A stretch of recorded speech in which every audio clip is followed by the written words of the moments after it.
xayma maanaam éducation ci région de Thiès mun nañ na am na jéego yu am solo yu ñu def mais tamit am na ay gàllankoor bi ci jiitu mooy maanaam nan la ñu fexe ba xale yëpp dem école mais ñu des fa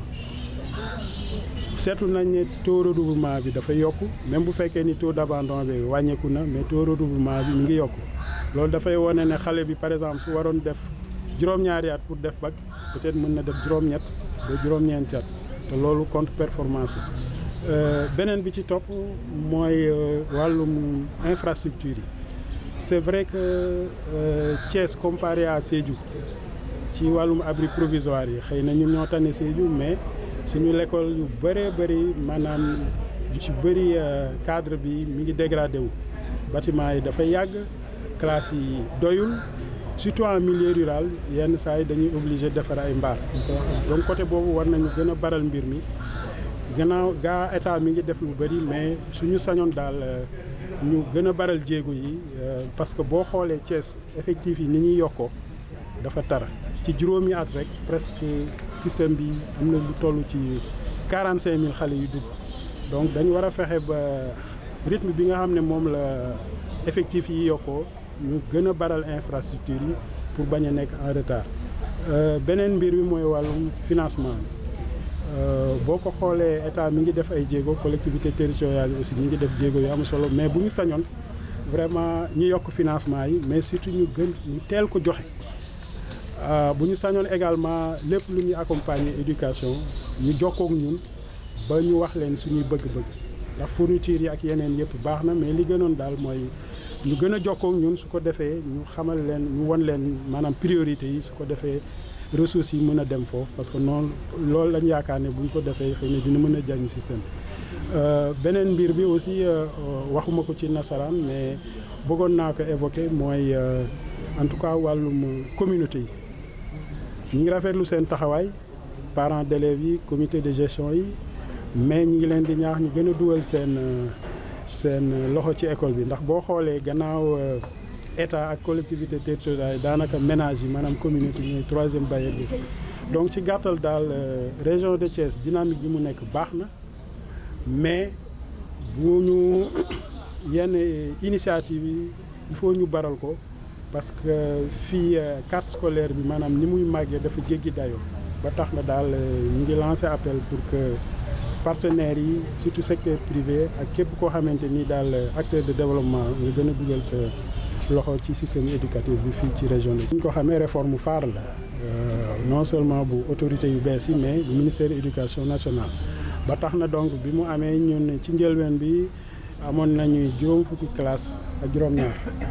mais ñi nga xam ne ñoo koy mettre en œuvre réellement ñu ngi toll juróom fukki école ak ñett donc ci école yooyu vraiment su ma yeboo ne matuwaay yëpp jël nañ ko tàggat nañ jàngalekat yi accompagner nañu leen aussi en mettant à leur disposition benn téere bu ñu tuddee guide ci wàllum matériel tamit directeur d'école yi jox nañ leen ay xarala yu bees yi maanaam ordinateur vidéo projecteur ay clé USB en cas lépp loo xamante ni daf leen di wàllum suivi bi aussi IEF yi ñoom ñi ngi def liggéey bi di nemmeeku vraiment ànd ci bien sûr ak responsable formation bi au niveau académique qui comme nous le savons moom professeur inspecteur anglais la mi ngi liggéey ak IEF yi pour que suivi bi ñu def ko. am na aussi ay élèves maîtres yu nekk en formation fii ci barab bi ñuy tàggate jàngalekat yi am nañ yaakaar ne foofu aussi vraiment formation bi mi ngi jaar yoon. xale yi aussi ñi ngi def stage ci école yooyu nga xam ne moom lañ tànn am nañu yaakaar bu baax ne fii ak octobre xale yooyu dinañ opérationnel pour que ñu mën leen redéployer ci système bi parce que suñu mébét mooy fii ak ay at yu néew vraiment ñuy généraliser introduction de langue ci école tout tànk yi ak école élémentaire. Je m'appelle Georges Faye, je suis l'adjoint au gouverneur chargé des affaires administratives. Revenez un peu sur l'objectif de la rencontre. Donc on s'était réunis aujourd'hui dans le cadre de la revue annuelle conjointe décentralisée pour réfléchir, pour faire le diagnostic, voir ce qu'on a réussi à faire l'année 2023 et 2024, les années 2023 et 2024, pour faire l'évaluation, faire le diagnostic, voir ce qui a marché, voir ce qui n'a pas marché, surtout ce qui n'a pas marché, corriger cela, essayer de proposer des solutions pour améliorer le secteur de l'éducation dans la région de Thiès. Donc c'est une instruction ministérielle. Chaque année, je pense qu'aujourd'hui on en était à la 12e édition, chaque année on tient cette activité et cette activité est bénéfique dans la mesure où elle nous permet de prendre le pouls, de savoir où est-ce que nous en sommes, de savoir ce qu'il faut réajuster, mais de discuter avec les acteurs aussi pour voir comment réajuster, comment corriger l'ensemble des erreurs et des lacunes que nous traînons peut-être. Je pense que c'est un sujet qui est revenu dans les discussions. À la sortie de cette réunion, à la sortie de cette rencontre, on va tenir une séance de travail avec l'IA et un certain nombre d'acteurs pour d'abord faire l'inspection, c'est-à-dire faire l'état des lieux des structures privées, voir si elles respectent toutes les obligations et à partir de là prendre des mesures pour éventuellement assainir le secteur parce que c'est un problème réel. On ne peut pas ouvrir un établissement scolaire, accueillir des enfants sans avoir des papiers. Et ça, il faut que l'État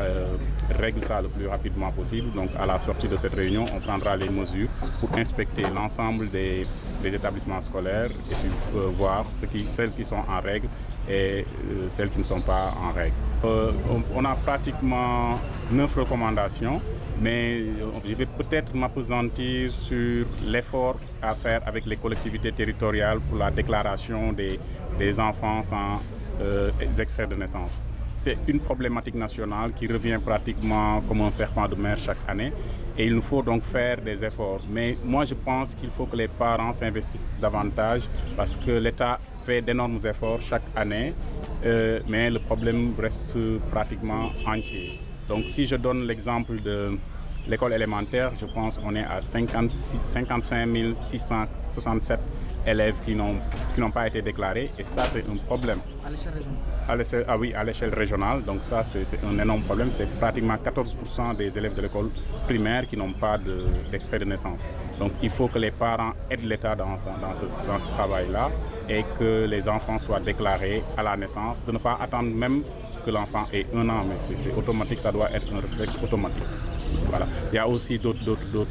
problématiques qui ont été soulignées. Là, je pense principalement à la contribution des collectivités territoriales qui, malheureusement, cette année a un peu tardé. J'appelle les maires à plus de collaboration avec les établissements scolaires. Ça aussi, c'est un point. Et voilà. Et les abris provisoires? Les abris provisoires, oui, il y a un travail qui est en train de faire. L'IA en parlait tout à l'heure, le PRORAP. Mais il faut aussi faire davantage d'efforts. Ce n'est pas seulement se limiter, il ne faut pas aussi négliger les efforts que l'État a fait jusque-là, mais on continue le travail pour atteindre l'objectif 0 abri provisoire dans la région de Thiès, mais de manière générale 0 abri provisoire au Sénégal.